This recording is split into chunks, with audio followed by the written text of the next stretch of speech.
Right, so I'm leaving the boat. I'm going to work. I'm with Edouard, a good friend from France with whom I skippered the first ever charter I did. I was like no knowledge and anything, a bunch of stuff happened, it was super fun. Oh my god. Oh my god. Oh god. T'en souviens? Yes, I know.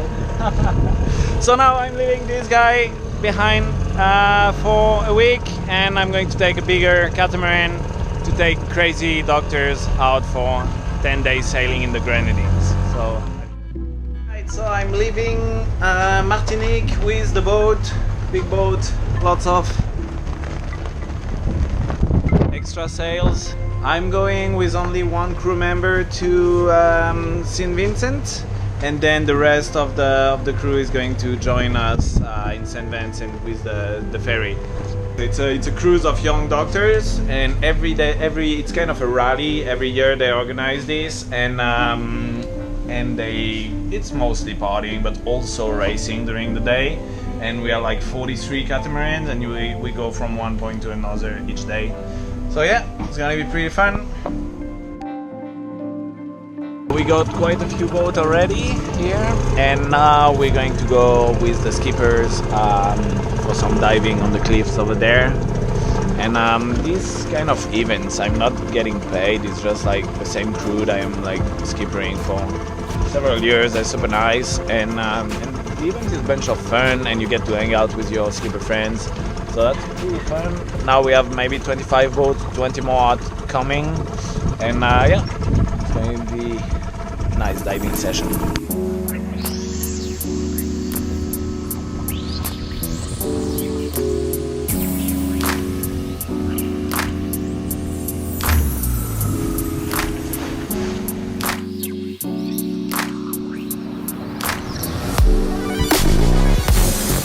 Olé!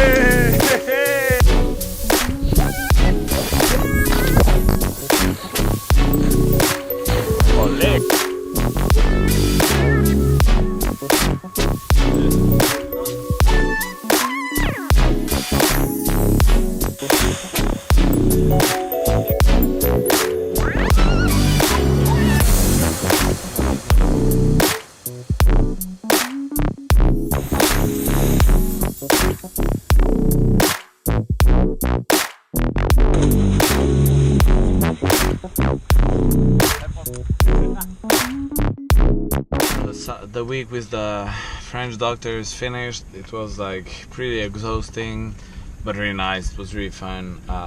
Bunch of new friends and meeting people, and the Grenadines are beautiful, so really good. We won a few of those for different reasons. Not for sailing though, but for really good decoration of the boat and stuff like that. So that was fun. And now a bit less fun and lots of work. I have now 10 days to go and leave my boat in the mangrove for the hurricane season. I came to this conclusion because leaving it on the dry is extremely expensive, and the smallest quote I got was around $2,000 US for 5 months. And on top of this, it was in St. Kitts, and I had to fly from St. Kitts to Guadeloupe or Martinique, and this was adding a few extra $100.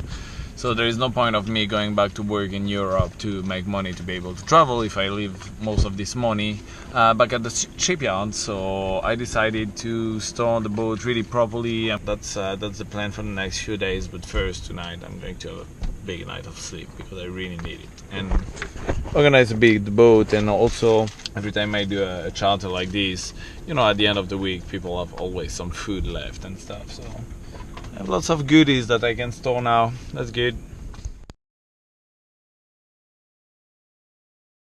Let's go for the second Q&A session.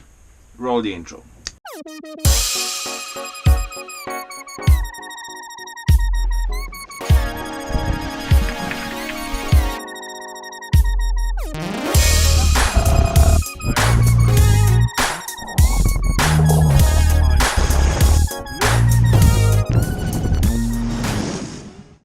What do you do with trash on long passages? Really good question. I like this one. On long passages, everything that is organic goes overboard.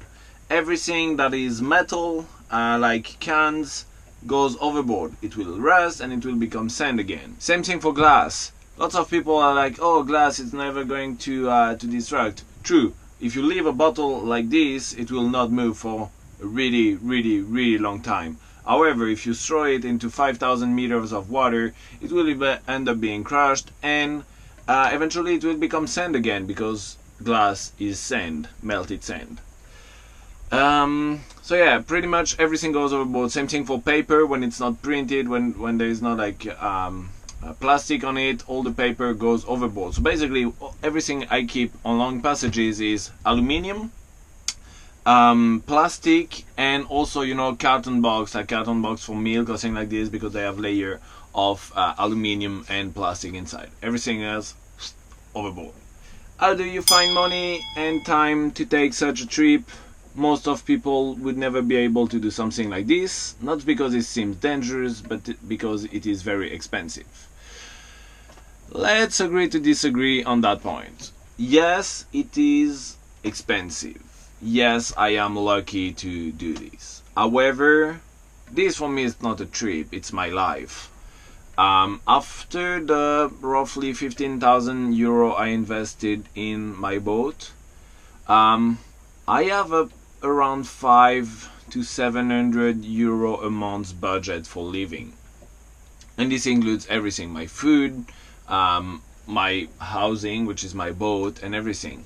Just think about how much you spent in your car, in your rental, in your iPhone, in your flat screen TV, in all those things. You pretty quickly reach 15,000 euro. This money I invested was the start of a 2 years long project, and now the only thing I own is this boat and a GoPro and a laptop to edit. I don't own anything else. So yes, it is expensive, but it's about where you place your priorities and where and how you want to live. So yes, it is expensive somehow, but if it's a decision you make and you spend your life like this, it's not that expensive. Alright, another question. How do you do to shower? That's an easy one. Let me show you. Just go outside. And look, that's my bathtub.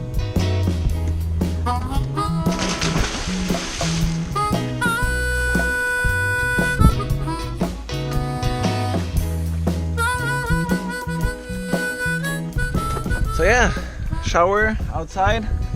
That's my large bathroom, and I just shower, rinse in the ocean, and then see, I have this thing here. It's just a garden spray pump. I have clear water in that, and then I rinse with that. I can live about 10 days, 2 weeks just on that. It's really efficient on water and feels nice.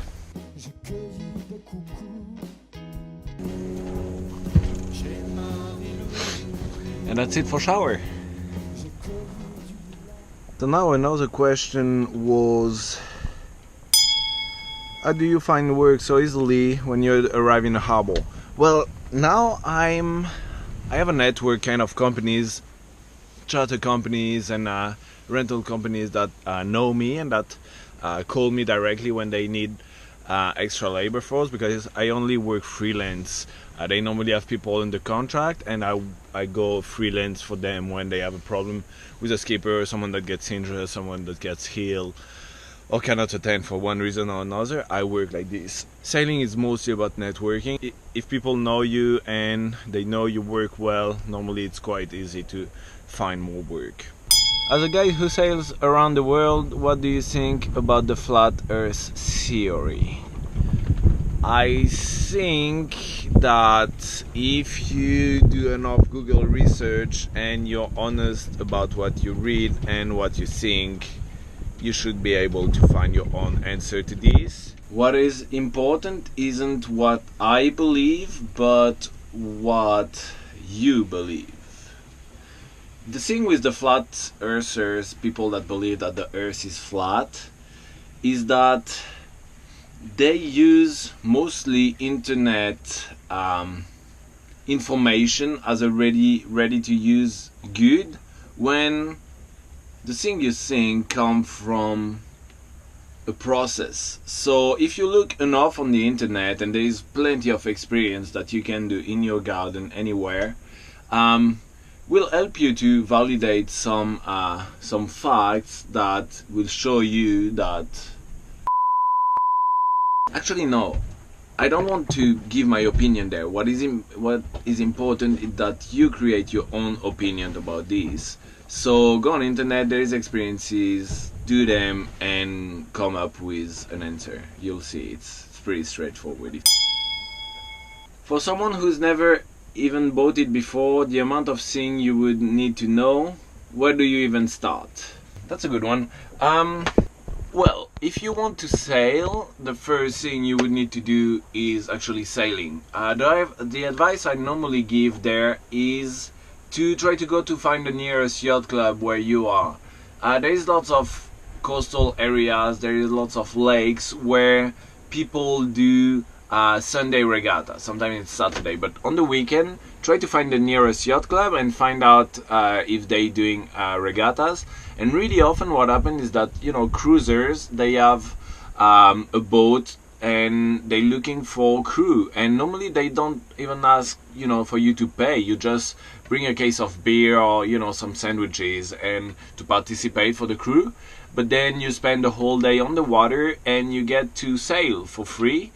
It's normally a really good way to start, because you meet people that like sailing and that like to share their passion, and it's also the occasion to sail on different kind of boats, and then who knows, you'll maybe get along with the people, go cruising with them, or go on deliveries. So yeah, that would be the first thing I would do if you want to start sailing and you have never stepped on a boat before.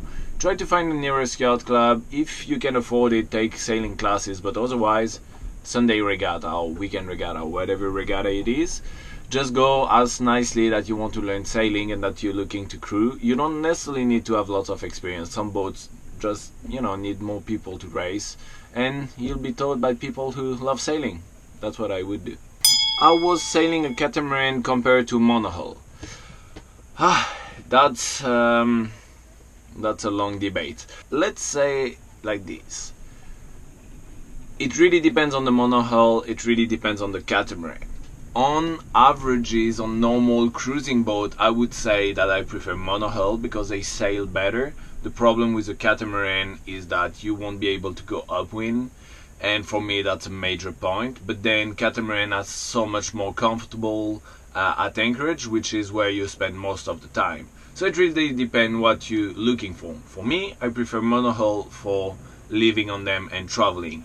Now, if you take really high-end catamarans that go that have really good performance, yes, monohull catamarans are nice, but yeah, it depends what you're looking for. And actually, for when I work, I prefer to work on a catamaran. There is more space. It's much easier. It makes the life of the chef much easier because the boat moves less, and it's kind of more of a floating mobilhome. And for people that are not used to sailing, it's much easier to work on the catamaran than on the monohull.